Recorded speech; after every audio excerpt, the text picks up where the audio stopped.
শুক্রবার সাত সকালে মুখ্য সচিবকে সঙ্গে নিয়ে শামশেরগঞ্জের গঙ্গা ভাঙন এলাকাগুলি ঘুরে দেখলেন মুখ্যমন্ত্রী মমতা বন্দ্যোপাধ্যায়। ভাঙন কবলিত এলাকাবাসীদের সঙ্গে কথাও বললেন তিনি। ভাঙন রোধে 100 কোটি টাকা বরাদ্দ ঘোষণা করলেন মুখ্যমন্ত্রী। মুর্শিদাবাদে ভাঙন কবলিত এলাকা পরিদর্শন করেন ক্ষুব্ধ মুখ্যমন্ত্রী মমতা বন্দ্যোপাধ্যায়। এদিনের সভা থেকে গঙ্গা ভাঙন নিয়ে কেন্দ্রকে নিশানা করেন মুখ্যমন্ত্রী। নদী ভাঙন রোধেও টাকা দিচ্ছে না কেন্দ্র, অভিযোগ মুখ্যমন্ত্রীর। অন্যদিকে শামশেরগঞ্জে গঙ্গা ভাঙন রোধে বরাদ্দ 50 কোটি থেকে বাড়িয়ে 100 কোটি করলেন মুখ্যমন্ত্রী মমতা বন্দ্যোপাধ্যায়। এদিন সভা থেকে মুখ্যমন্ত্রী অভিযোগ করেন, নদী ভাঙন রোধে টাকা দেয় না কেন্দ্র। ভাঙন রোধ রাজ্য নয়, কেন্দ্রের বিষয়। তবুও টাকা দিচ্ছে না, আটকে রেখেছে। আবাস থেকে 100 কোটি টাকা সবই আটকে রেখেছেন তারা। তাহলে সেটা কি আর সমুদ্রকে নোনাক্ত করতে পারে না? এক মুঠো চিনি ঢাললে সেটা মিষ্টাক্ত করতে পারে। সেরকম মনে রাখবেন, নদীপথ, আকাশ, প্রাকৃতিক দুর্যোগ, প্রাকৃতিক বিপর্যয়, একটা গ্লোবাল ওয়ার্মিং চলছে। কখন যে নদীর পথ কোন দিকে ঘুরে যাচ্ছে, একদিকে চড়া বাড়ছে আর একদিকে ভাঙন বাড়ছে, একদিকে জল জমছে, মাঝখানে চড়া আর একদিকটা হঠাৎ করে ভেঙে যাচ্ছে। পাহাড়ে যেমন হঠাৎ করে ধস নামে, নদীর ও স্রোতের কোনো কুল কিনারা নেই। কিন্তু ফরাক্কার প্রবলেমটা ফরাক্কা ব্যারেজ থেকে অনেক দিন ধরেই আছে।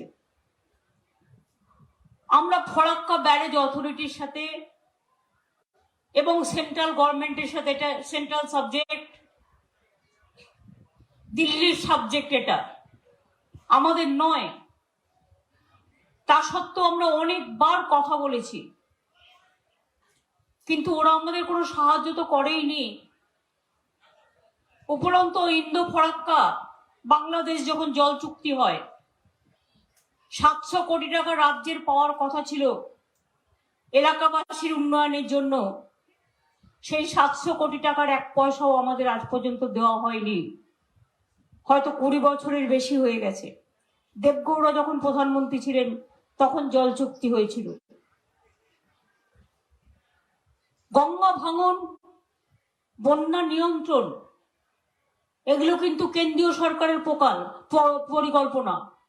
প্রকল্প। ওরা যতটা রাজনীতি নিয়ে মাথা ঘামায়, দাঙ্গা নিয়ে মাথা ঘামায়,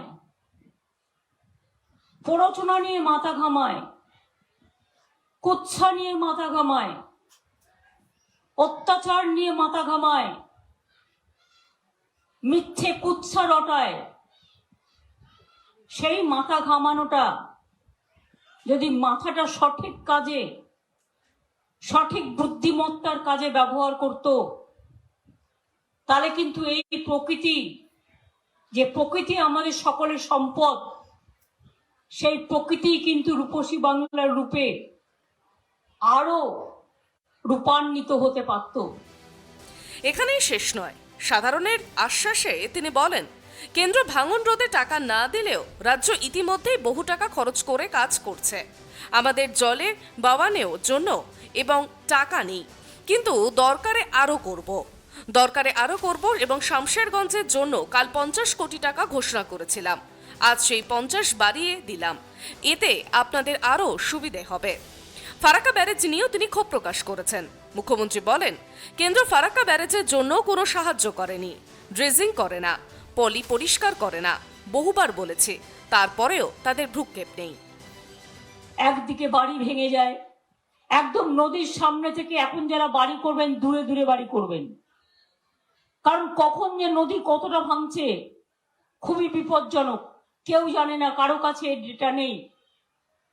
যেদিকটা ভাঙছে, আমরা তো আমাদের পক্ষে এত কোটি কোটি টাকা জলে ঢালা সম্ভব নয়, টাকাটা নেই আমাদের। তা সত্ত্বেও গতকাল আমি বলেছিলাম শামশেরগঞ্জের জন্য 50 কোটি টাকা আমি ঘোষণা করেছিলাম, আজকে আমি 100 কোটি টাকা ঘোষণা করলাম। এইটা দিয়ে অন্তত অনেকটা ভাঙনের পাট সারানো যাবে।